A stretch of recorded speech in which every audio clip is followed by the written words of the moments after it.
Hello everyone and welcome to another UFC review. Let me bring the camera closer. This is for UFC Fight Night. Sorry, no, UFC on Fox. Lawler versus Dos Anjos at the Bell MTS place in Winnipeg, Canada. The first time they've been there in 4.5 years since June 2013. So, as always, we're just going to go through the bullshit and get right to the main, well, the prelim card first, then the main thing. So, yeah, let's go. So the first fight of the card between Alessio Di Chirico and Adewale Bamboshi gets an up and a down at the same time. The reason for the up is Di Chirico got a really good finish, and it was just really brutal knee at 2 minutes 14 seconds in round 2. It was good. It was a good finish. It gets it down because, well, two reasons. One, Adewale Bamboshi, I'm just going to say his surname because that's easier, is now 6 wins and 4 losses, which is not great. And for another thing, the fight leading up to the finish was not exciting. There was not a lot, like, super wow that happened. And I just didn't really enjoy it.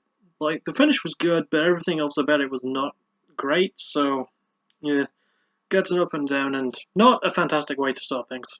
So, sorry. We then get into the next fight between John Makdessi and Abel Trujillo. And John Makdessi won by unanimous decision.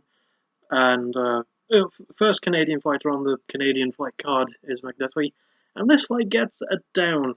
The fight itself was not terrible, but I guess it's mostly Abel's fault. Like, there's some stuff in the first round and stuff that happened at the end of the fight, so let's talk about the stuff that happened in the first round first.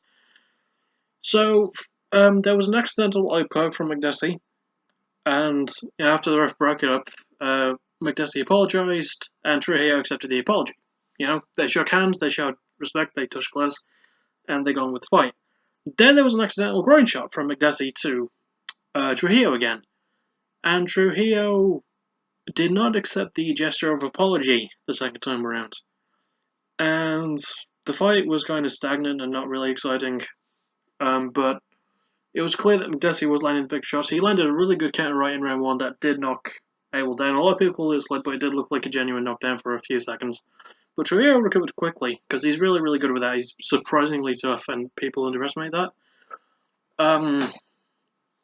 Yeah, and then the end of the fight where the two did get into kind of a scuffle, and Makdessi started yelling, "You should have showed respect, this is martial arts." Because he tried showing respect to Trujillo, and Trujillo is not really known for doing that a lot. So, yeah, this fight gets it down. I was not really a huge fan of this one for multiple reasons, which I just listed, so we're going to move on to the next one now. Luckily, we even things out because we have another up for this one, as Nordin Taleb took on Danny Roberts.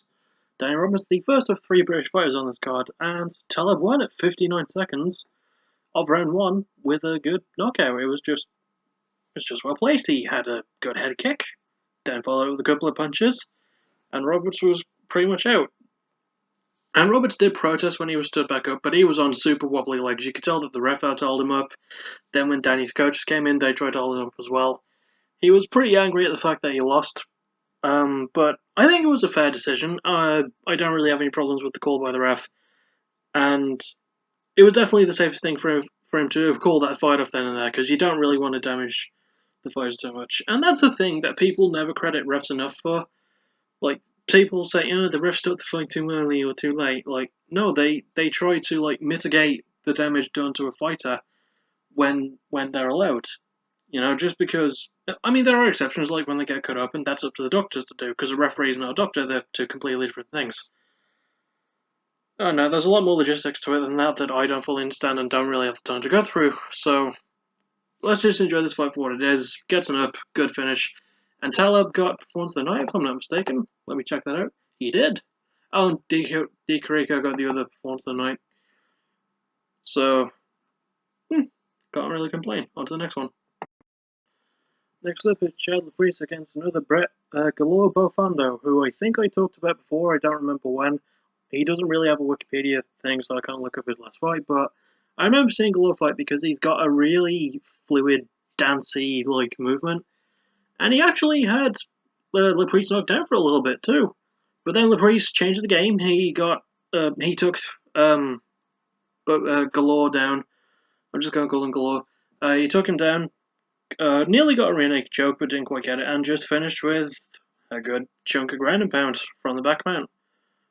Yeah, really good stuff for getting up. I enjoyed it. It was an exciting fight while it lasted, and I think Lawler won his last one, so he's not going to suffer from the loss. And Chad Priest has always been underrated. I've always liked him, so yeah, really good stuff from both sides. Nothing to complain about. Gets up. And then we reached the biggest up of the night as Julian Marquez took on Danny Stewart, the third and final bout on this card.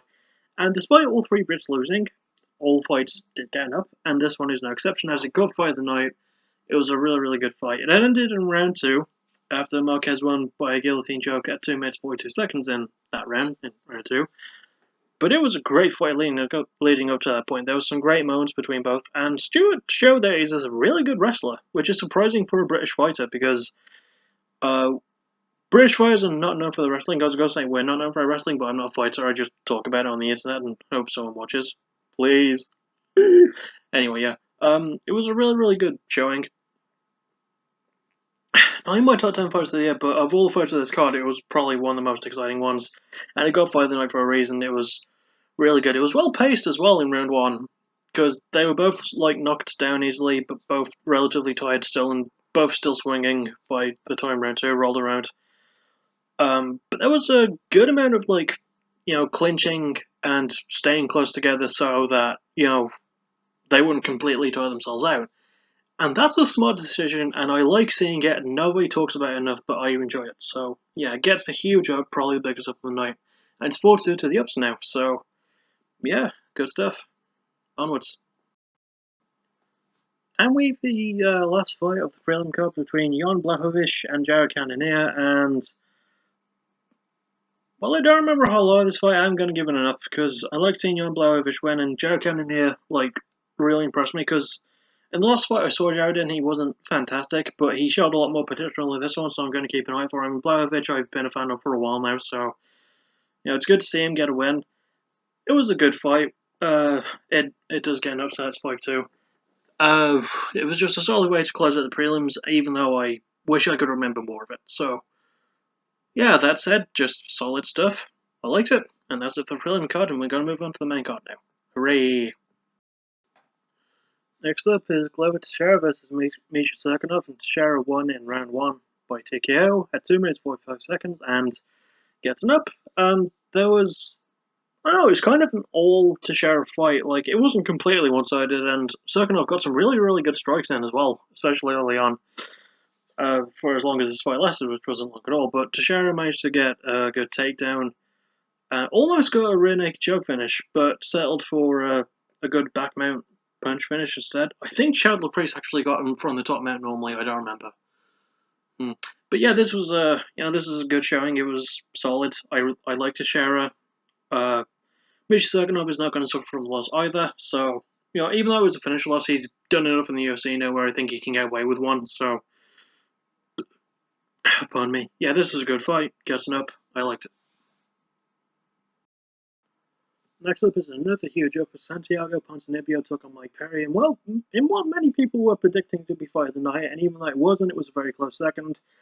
It was super exciting the entire way through. Mike Perry has had just a fantastic year this year, even though this is one of his 2 losses on his total record. And Ponzinibbio's had a really good year as well, so to see them clash near the end of the year in one of the last of the 2 cards, really good showing from both. It gets a huge up from me, so that's 7-2 to the ups, I think. I might be wrong, but hang on. How many fights is there left? Because yeah, that is 7-2. Because I gave one of the fights an up and a down, so I got a bit confused there. But yeah, this one gets an up. It is 7-2, and I liked it. So we're going to move into the co-main event now. So the co-main event between Josh Emmett and Ricardo Lamas. Josh Emmett came in overweight at 148 and 1/2 pounds, but he still won at 4 minutes 33 seconds round 1 with a surprising knockout in a fight that was pretty back and forth. I gave the slight edge to Emmett anyway. I feel like it was a fight he was winning, slightly, because Lamas is really good. And I forgot to mention about John McDessie. It's his first fight in over a year, so yeah, well, I'm glad that he returned. But focusing on this one now, Emmett, Emmett, Emmett got a really good finish.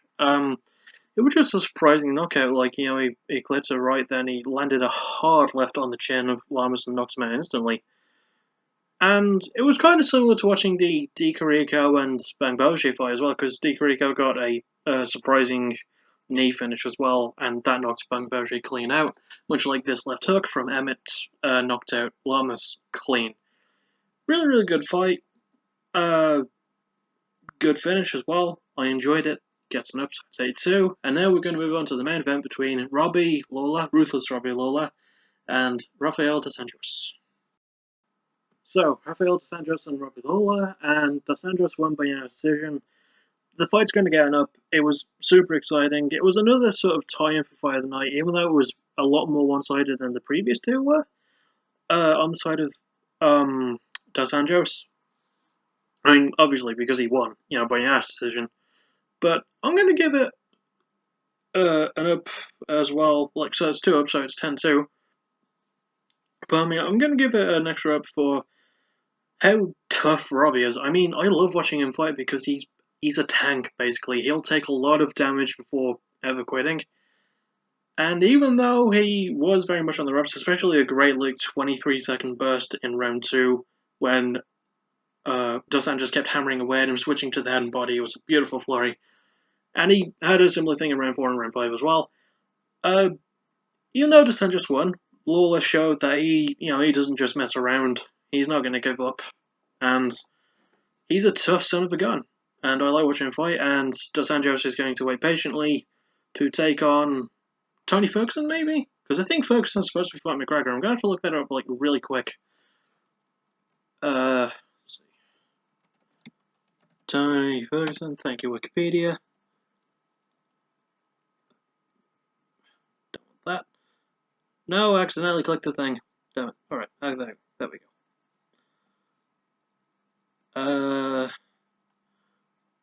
Okay, so he wants to fight McGregor, and well, he's called out McGregor. So yeah, whoever wins that one will unify the lightweight title, and then I think dos Anjos will take on the winner of that particular fight. So that'll be good whenever it happens. And this card itself, I enjoyed it. It was really good. Despite having a rocky start, it did build up and had some really good fights along the way and just surprising finishes. And I only one submission finish. And also, there were no female fights at all, not even on the Fight Pass thing. So that was a bit of a surprise, but all in all, really good card. Solid Canadian card. Lots of good finishes. And I'll see, well, there is no UFC next week, but there is one the week after, so I'll see you on New Year's Eve. But I will actually see you before that, because next week I'm going to put out my top 10 albums of 2017 video. I mean, every album I want to listen to has been listened to. There's nothing else for the December schedule, so yeah, I'll see you all then. Nothing else I can really think of to say. Sign off. Thank you for listening. You're awesome. Bye-bye. Take care.